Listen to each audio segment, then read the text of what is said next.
So today's story is going to be about the day you were born. Okay.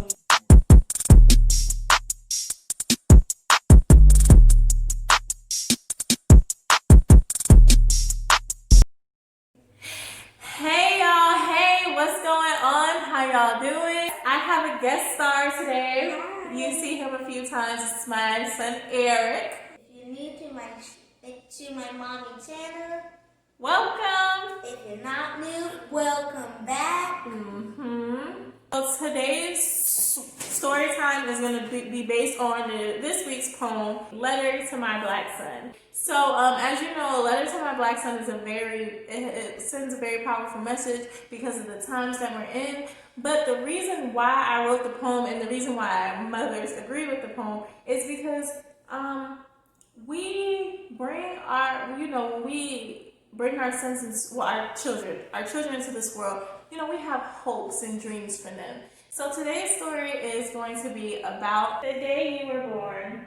Okay. I guess let's start off with what my due date was. So my due date was September 5th, but he was actually born September 7th. 2 days later. That meant I was pregnant for 2 extra days, and I was not here for it, okay? I was ready for him to get up out of there, okay? Okay, so I went to labor at 4:30ish in the morning. I had Eric at about 7:33 a.m. Okay, that's what time he was born. So I was in labor for 27 hours. Everything started September 6th. It was about 4:30 in the morning. I woke up and I was in the worst pain in my life. I mean, it was like, oh my goodness. I couldn't explain what was happening to me, but I didn't like it. At that point, I didn't realize I was having contractions. Like a week or so before that, I had the Cole Braxton Hicks, and it was nothing like that. Okay, honey? I guess my mom had talked to my godmother, and then my godmother told her, like, she needs to go to the hospital. She's in labor. So my mom got off work. She came and got me, took me to the hospital. So like I said, so it all started, that was like 4:30 in the morning that it started, but by the time my mom came and got me, it was like late afternoon. So we get to the hospital. They clearly could see I was in labor, but because I wasn't dilated enough, they didn't send me upstairs. So I'm just sitting there with my mom, Eric's dad, and me. And his dad was making jokes the whole time. And I'm like, I was mad. I was mad because he was making jokes the entire time. And I was not in the mood for jokes. Hours went by and I'm just sitting there, oh my goodness, it's so much pain. I walked around a little bit and then finally I dilated enough. They let me go, well, they had me go upstairs. I had decided to get the epidural. It's this one. It's like this, imagine.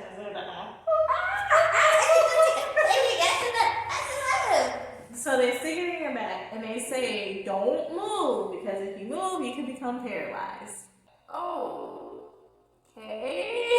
So I'm sitting there, like, I'm concentrating on being as still as possible. Can you think of a time where you have to be still if you move? Like, what would happen if you like brushing my hair, combing my hair. Yeah, you have to be still when I'm brushing and combing your hair. So I had to be even more still than that. Like, I had to be like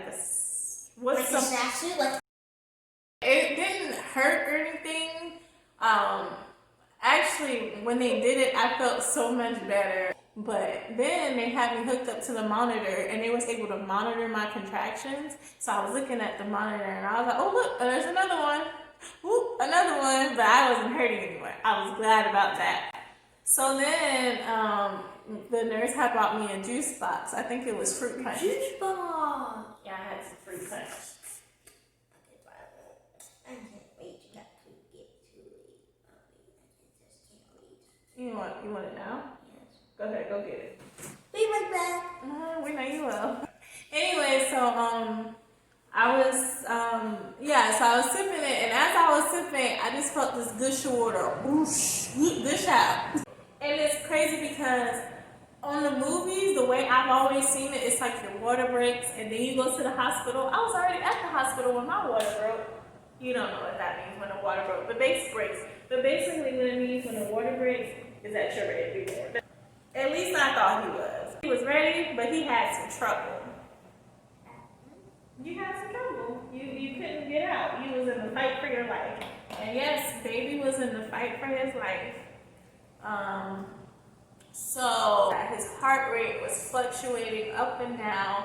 And so they called my doctor. My doctor came in and he's like, we need to get him out of there right now or he might not make it. And I'm like, wait, what? I might be like Nevermore. And how do you think I would have felt? sad. Heartbroken. Because I was so excited. So they were like, yeah. So I'm like, okay, fine, whatever. Let's do this.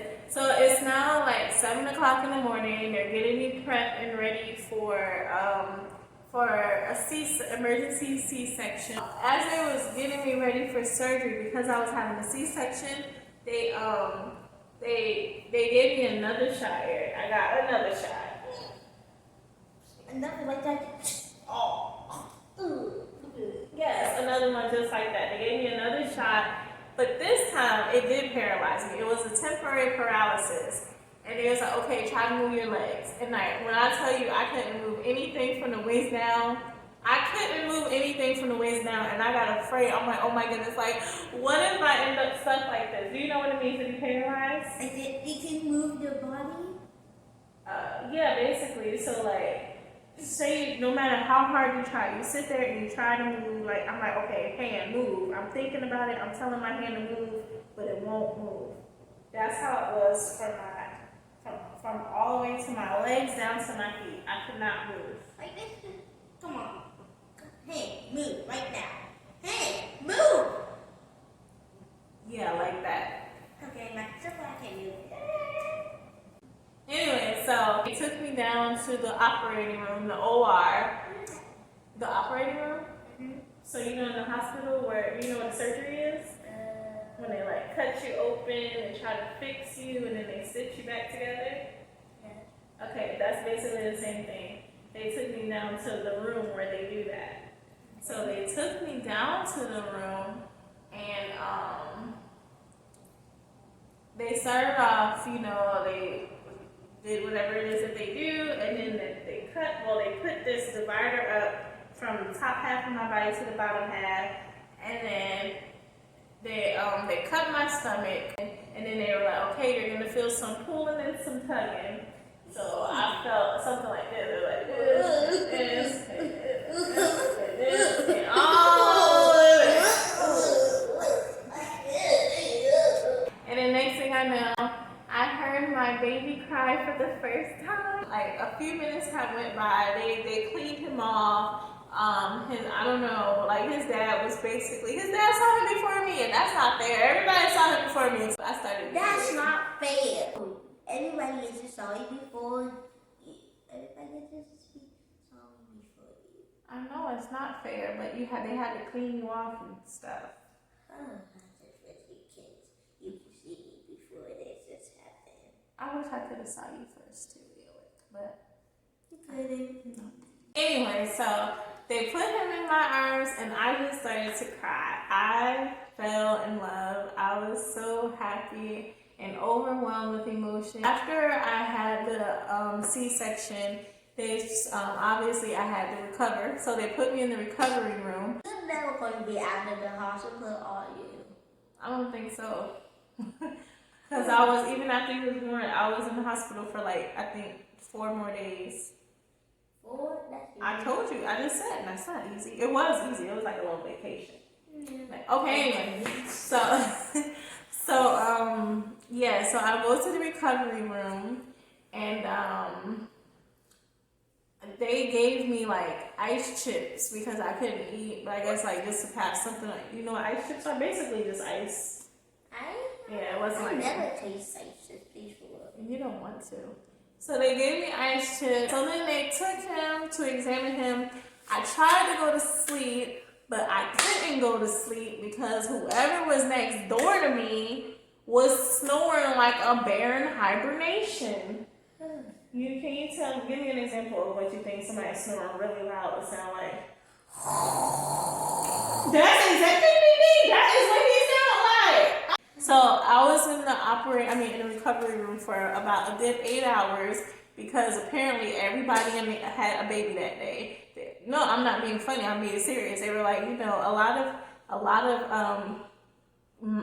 of moms gave birth today, so we're just trying to get some space for you. Oh, they finally sent me up to a room. And the room was kind of nice. I'm not gonna lie. It was really, like when you go to a hotel and you have obviously it was like a hospital bed, but I didn't have my bed, and then I had like the little window, and it was this beautiful view of the city. It was a city. Yeah, you were born in the city, and then there was a TV, a DVD player, everything I could want. It was there, and so. It's for me. It's for me. Your eyes is closed. Wait, what was it? Yeah, you didn't open your eyes till like the next day. Okay. So no, it wasn't really for you because your eyes is closed still. I was sleep fine. You weren't asleep. You just wasn't ready to open your eyes yet. I don't know why that happens. Can anybody answer that in the comments? Why do babies don't open their eyes right away? I don't know why. Because comments is techniques for the answers. Yeah, put it in the comment section for the answer. Put the comment section in the answer. No, put the answer in the comment section. Okay, that's what I like.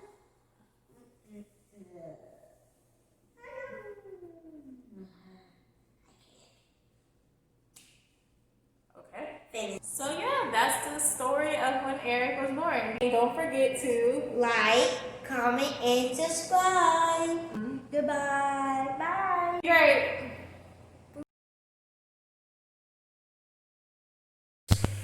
Hey y'all, hey, what's going on? What is going on with my hair?